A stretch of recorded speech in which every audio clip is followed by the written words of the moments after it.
بسم اللہ الرحمن الرحیم. السلام علیکم ورحمۃ اللہ. پروگرام داستان زندگی کے ساتھ آپ کا میزبان قوری ذیشان حیدر. سامعین محترم، نعت وہ مقدس اور بابرکت فریضہ ہے جو یقیناً بارگاہ رسالت مآب صلی اللہ علیہ وسلم اور اللہ تعالیٰ کے حضور قبول ہی قبول ہے. آج وطن عزیز پاکستان کی ایک معروف اور خوبصورت آواز، میری مراد قاری محمد شہزاد صاحب ہمارے ساتھ موجود ہیں. السلام علیکم ورحمۃ اللہ. وعلیکم السلام ورحمۃ اللہ وبرکاتہ. بھائی صاحب، امید کرتا ہوں آپ خیریت سے ہوں گے، مزاج اچھے ہوں گے. الحمدللہ. بھائی صاحب، سب سے پہلے آپ مجھے یہ بتائیے گا کہ بچپن میں نعت کی ابتدا، اس کا شوق، اس کا ذوق یا اس طرف کون سی انسپائریشن تھی جو اس طرف آپ کے لے کے آئی؟ سب سے پہلے آپ کا بہت شکریہ. آج مجھے پہلی بار یہ اتفاق ہو رہا ہے. پوڈ کاسٹ دوست رابطہ کرتے رہتے ہیں لیکن کچھ اتنا رجحان نہیں ہے، لیکن آپ نے ماشاءاللہ مسلسل محبتیں دیں اور آپ کو انکار بھی نہیں ہو سکتا. کوئی اس میں کوئی بڑی بات نہیں ہے.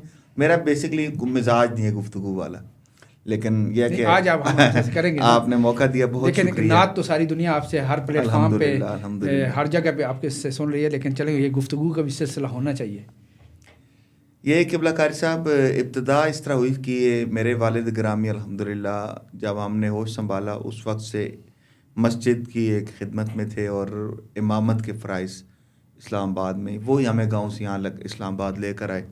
تو بالکل جو مجھے یاد ہے، جب میں کلاس 2 میں تھا تو اس وقت میرے والد صاحب مجھے قرات کی مشق کرایا کرتے تھے. پھر ایک ایسا اتفاق ہوا کہ والد صاحب ایک دن اسکول چھوڑنے گئے تو میری جو ٹیچر تھیں ان سے جب ان کا تعارف ہوا تو پتہ چلا بھئی اس بچے کے والد صاحب تو خود حافظ صاحب ہیں. تو انہوں نے کہا کہ ہم اس بچے کی آواز بھی اچھی ہے تو مقابلہ تلاوت کے لیے اسکول کی نمائندگی، تو ہم آپ کو، یعنی کہ میرے والد صاحب کو، انہوں نے کہا کہ ہم آپ کو ایز اے قرآن ٹیچر لیں گے کہ آپ دن کو ان کو ایز اے ٹیچر پڑھائیں اسکول میں آ کر جتنے مقابلے والے بچے ہیں، اور پھر گھر میں مشق کرائیں.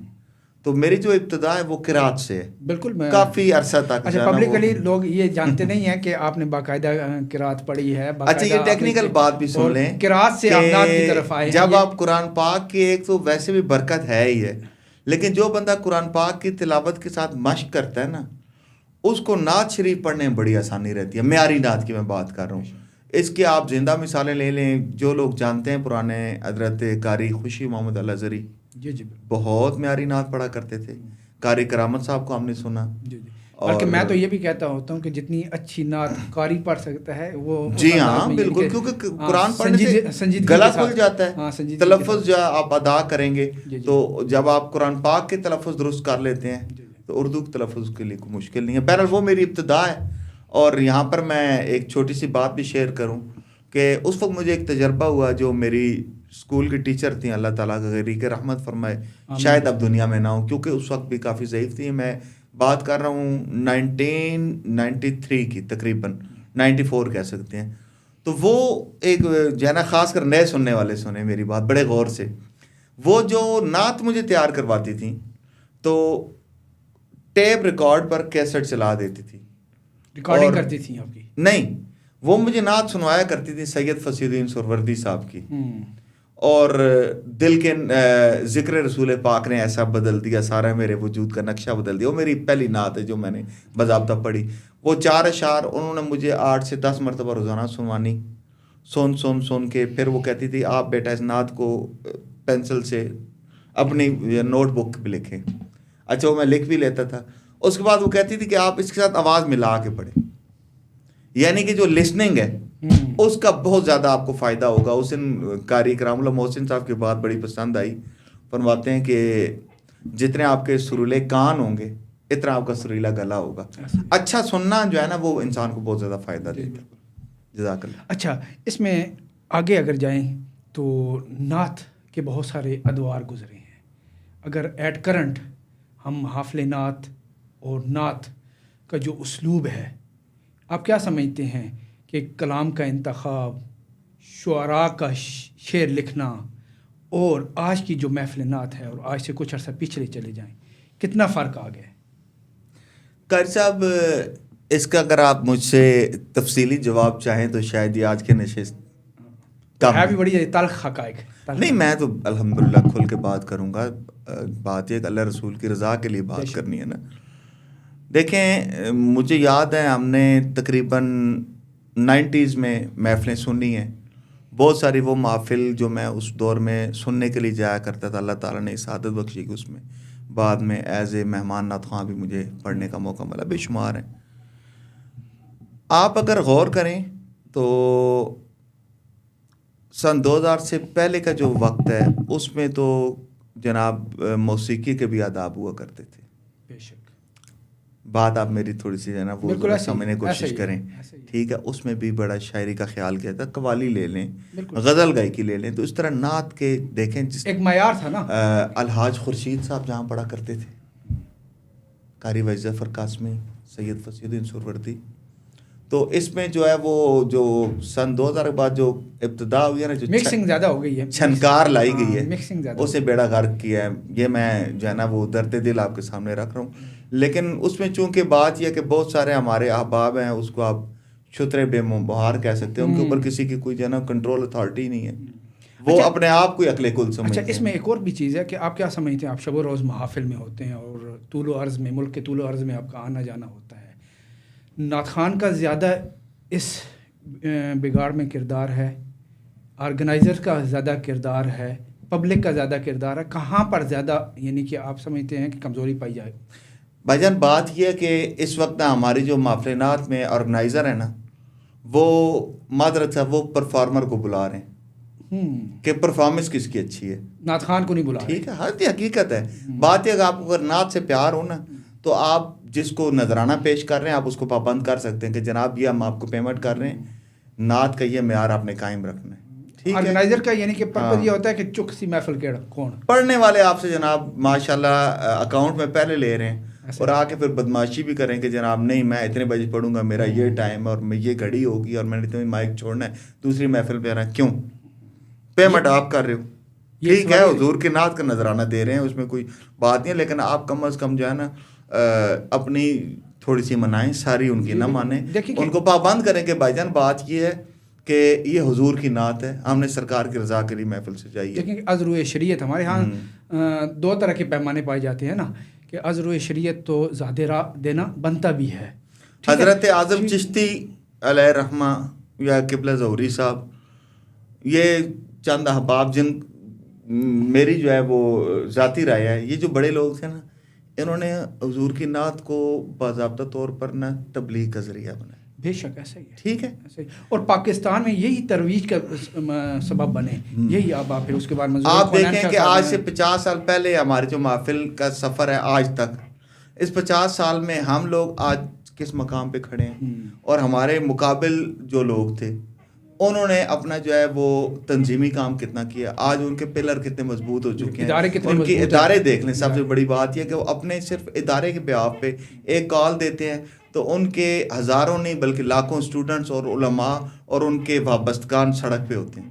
لیکن ہم نے تو دیکھیں نا کہ ایک رات میں لاکھوں روپے محفل نعت پر انویسٹ کیا ہے، خرچ کیا ہے. اس کا آؤٹ پٹ کیا ہے؟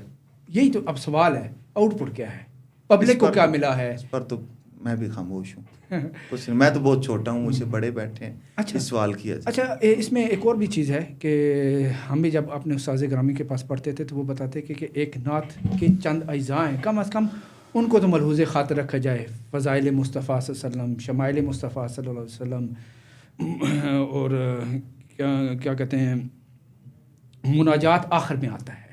تو ہم نے اب نعت کو صرف مناجات تک محدود کر دیا ہے، التجائیہ دعا تک. میں تو کہتا ہوں مناجات سے بھی پہلے مناقب شروع ہو جاتی ہیں ابتدا میں. ہاں، اب تو اس طرف زیادہ چل نکلے ہم.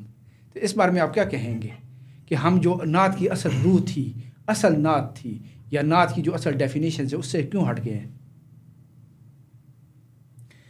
دیکھیں، اس کی وجوہات بے شمار ہیں. جیسا کہ میں نے پہلے عرض کیا کہ سب سے پہلے تو ہمارے جو ماحول بدل چکا ہے محفل کا، صدی بدلی ہے، سب کچھ ہی بدل گیا، تو ترجیحات کچھ اور ہیں. ہونا تو یہ چاہیے تھا کہ علماء کے ساتھ بھی مشاورت ہوتی اور پھر میں دوبارہ مثال دوں گا کہ باقی جو دوسرے مسلک کے لوگ ہیں ان کے مولوی کا مکمل ہولڈ ہے اپنی کمیونٹی کے اوپر، ٹھیک ہے، ان کا جو پیسہ ہے وہ ڈائریکٹ آ کے جناب ان کے فنڈ میں جمع ہوتا ہے اور اس کو یوٹیلائز کر رہے ہیں، ٹھیک ہے۔ ہمارے ہاں یہ ہے کہ مثال کے طور پر جس نے بہت جلدی اور سستی شہرت حاصل کرنی ہے وہ بس چپ کر کے آرگنائزر بن جائے، یہ بالکل آپ بالکل ٹھیک اور کہہ ہم رہے ہیں۔ اس کو سرٹیفکیٹ دیتے ہیں کہ یہی عاشق رسول ہے، بالکل۔ جبکہ عاشق جو ہے نا وہ عاشق تو وہ بالکل پھر فنا پھر رسول ہو جاتا ہے نا۔ بالکل عاشق رسول ہونا بہت بڑا ٹائٹل ہے، یہ آپ جناب مولانا عبدالرحمن جامی اللہ اکبر اور حضرت اویس کرنی جیسے لوگوں کو عاشق رسول کا درجہ دیں تو اس کو بالکل مذاق نہ بنائیں، بہت زیادہ سنجیدگی کی ضرورت ہے۔ اچھا، عمرے کے جو ٹکٹ اور زیارات پہ لے جانا، یہ معافلینات کے ساتھ یہ جو چیزیں منسلک ہو گئیں، انہوں نے کیا اثرات چھوڑے؟ اچھائی اور برائی ہر جگہ موجود ہے۔ دیکھیں میں لیکن عمرہ ٹکٹ کے حوالے سے میں آپ لوگ کو بات نعت کروں گا۔ اب عمومی طور پہ ہے کہ لوگ نعت کم سننے آتے ہیں جہاں پہ عمرے کے ٹکٹ یا اور چیزیں بانٹی جا رہی ہوتی ہیں، تو اس سے پہ لوگوں کی توجہ ہوتی ہے۔ بلکہ ایسے بھی ہوتا ہے، آپ بھی دیکھتے رہتے ہیں، تو لوگ یا تو محفل میں ہوتی ہی نہیں ہے جب اس وقت آتے ہیں جب قرآن دادی ہو رہی ہوگی یا ہوں بھی۔ یہ عمرہ ٹکٹ جب بالکل ابتدا میں محفل میں آنا شروع ہوا تھا نا، تو اس وقت اس عمرہ ٹکٹ کی بھی بہت زیادہ روحانیت تھی، میں آپ کو یہ بھی عرض کروں۔ بے شک بہت سارے لوگ ہم نے جو ہے نا وہ جو بیچارہ ایسا جو حیثیت نہیں رکھتا تھا اس کو اچانک بلاؤ۔ مجھے خود الحمدللہ بہت ساری حاضریاں اس طرح ہوئی ہیں کہ مجھے بطور انعام، یہ تو میں سمجھتا ہوں میں نے اس سے پہلے زندگی میں جہاز کا سفر نہیں کیا جناب۔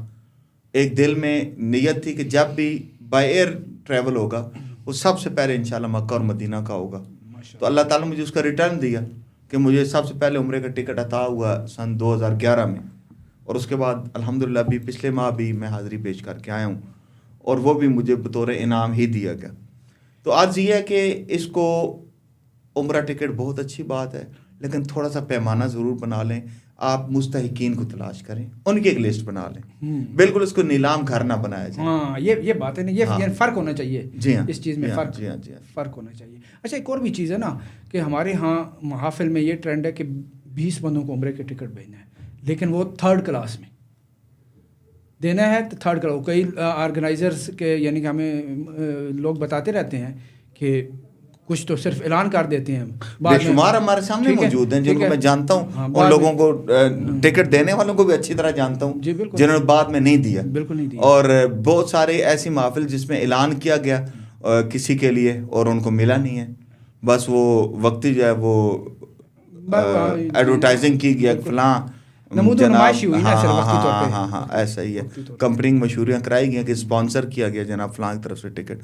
بہرحال اچھا، آخری سوال اور اس کے بعد ہم آپ سے ایک نعتیہ کلام بھی سنیں گے کہ آج جو نوجوان ہے نعت کی طرف آ رہا ہے، آپ کیا کہیں گے کہ انہیں کن اسلوب کا پیش نظر رکھنا چاہیے، پاس رکھنا چاہیے، نعت رسول مقبول صلی اللہ علیہ وسلم پڑھتے ہوئے یا بارگاہ رسالت مآب صلی اللہ علیہ وسلم میں حاضری پیش کرتے ہوئے؟ نوجوان اور بچے میری بات اچھی طرح سن لیں، خدا را آپ اپنی جو ہے نا وہ تعلیم کے اوپر سب سے پہلے توجہ دیں، بنیاد کم از کم گریجویشن کریں۔ اس کی وجہ یہ ہے کہ آپ نے اگر فیوچر میں مکمل طور پہ نعت کی طرف جانا ہے، تعلیم آپ کے کام آئے گی۔ سپوز آپ جو آپ نے دنیا داری کے معیار بنا لی، آپ اس معیار پر نہیں اترتے، دنیا کے لحاظ سے آپ اس مقام پر نہیں جاتے کہ آپ بہت بڑے نعت خواں جو مصروف نعت خواں ہوتے ہیں، تو آپ کے پاس آپ کی ڈگری جو ہے وہ ہونی چاہیے، سیف سائڈ تو ہو نا۔ یس، بزنس کریں، ذریعہ روزگار بنائیں، اور سب سے بڑی بات یہ ہے کہ اب میں آپ اس بات طرف آتا ہوں، میں نے آپ کو ابتدا میں کہا کہ میری ٹیچر مجھے کیسٹ سنایا کرتی تھی۔ آپ لوگ بچوں اپنی جو ہے نا لسننگ بڑھائیں، موبائل سے اپنے پسند کا جو بھی آپ کو نعت خواں ہے اس کو آپ ڈاؤن لوڈ کر کے اس کے کلام زیادہ سے زیادہ سنیں، اور خاص کر جو اردو کی ادائیگی ہے، مثال طور پر آپ میٹرک میں ہیں، کالج میں ہیں، تو آپ کے جو اردو کے آپ کے جو اساتذہ ہیں نا ان سے تھوڑا سا تعلق مزید قریب لیں، ان کے سامنے رکھتے ہیں کہ جناب یہ ادائیگی ہے، یہ جو الفاظ ہیں ان کی ادائیگی، اس کی صحیح کیسی تلفظ کی ادائیگی تلفظ بہت ضروری ہے۔ اس کی وجہ یہ ہے کہ آپ مثال کے طور پر ایک بڑا بندہ آپ کا جو ہے نا آپ کو اگر بند کمرے میں آپ کی اصلاح کر رہا ہے وہ آپ کا مخلص ہے، بے شک۔ بجائے اس کہ آپ بھری محفل میں آپ مائک پہ بیٹھے ہوں، نیچے سے کوئی آپ کو لقمہ دے دے تو وہ آپ کے لیے تکلیف دہ ہوگا۔ سورہ آپ کا جتنا بھی مضبوط ہو، جتنا بھی اچھا ہو، اگر تلفظ کمزور ہے تو پھر بہت ضروری ہے۔ تو میں چاہوں گا کہ ہمارے بہت سامعین کو شکریہ۔ ایک خوبصورت کلام سے میں جناب سن 2003 میں کل پاکستان قومی مقابلہ نعت جو پی ٹی وی اور ریڈیو کی اشتراک اس کا الحمدللہ میرا اعزاز ہے، میں اس کا ونر ہوں۔ تو وہ نعت جو پڑھی تھی وہ بعد میں کئی بار پڑھی، مجھے بہت پسند ہے۔ جی ضرور۔ یہ جو اعلیٰ حضرت کے برادر اصغر مولانا حسن رضا خان بریلوی رحمۃ اللہ تعالی ان کا یہ کلام ہے اور مجھے بہت ذاتی طور پر پسند بھی ہے، اس کے میں چند اشعار۔ اللہم صلی علی سیدنا مولانا محمد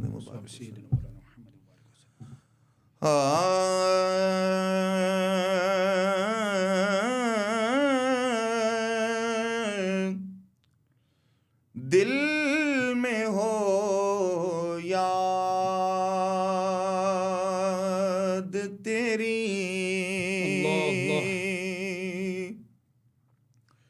گوشۂ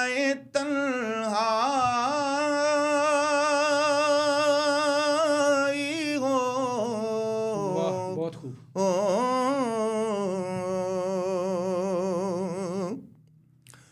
دل میں ہو یاد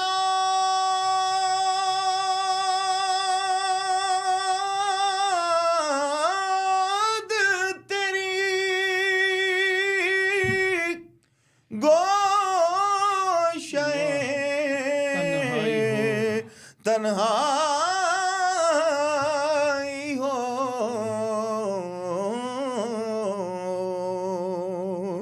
پھر تو خلوت میں عجب انجمن آرائی ہو،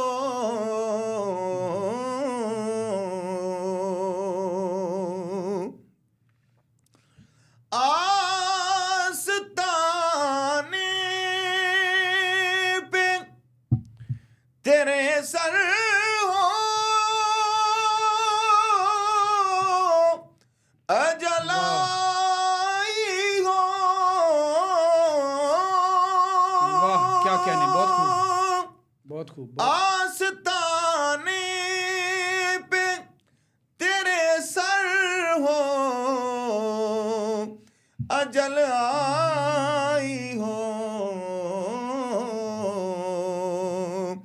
اور اے جان جہاں تو بھی تماشائی ہو، اور اے جان جہاں تو بھی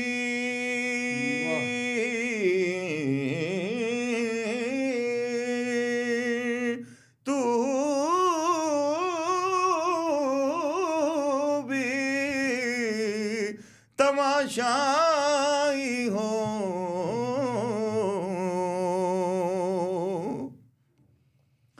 اس کی قسمت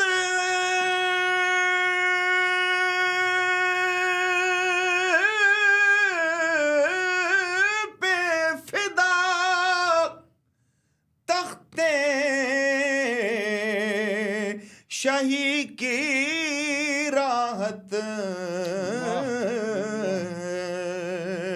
ارے خاک طیبہ پہ جسے چین کی نیند آئی ہو،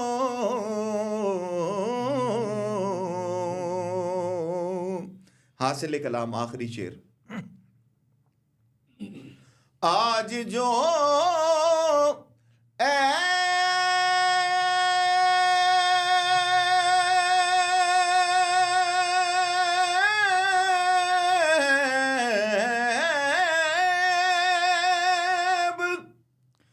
کسی پر نہیں کھلنے دیتے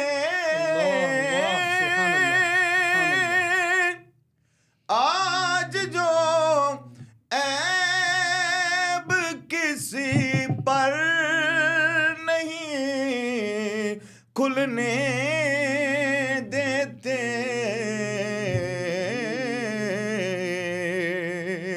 ارے کب وہ چاہیں گے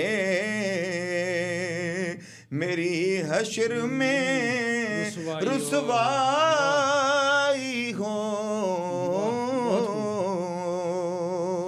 ارے کب وہ چاہیں گے میری حشر میں رسوائی ہو،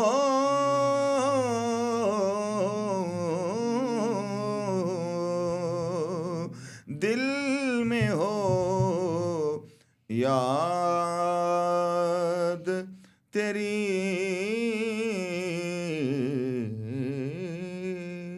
واہ، بہت خوب.